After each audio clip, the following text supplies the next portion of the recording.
เอ็งมีปากกาไหมเอาดินสอกดแทนได้ไหมไม่เอากูจะเอาปากกาเอาปากกาลูกเลื่อนหรือปากกาหมึกซึมเอาอะไรก็ได้มึงเอามาเหอะไอสัตว์เอาวันไหนเอาหมึกซึมธรรมดาหรือกันน้ำกันน้มีหมึกแดงหมึกดำกับหมึกน้ำเงินเอาหมึกด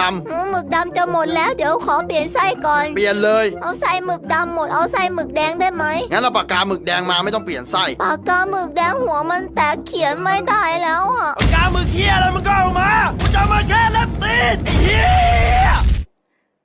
ปากกาหมึกเหี้ยเด็กๆไม่มี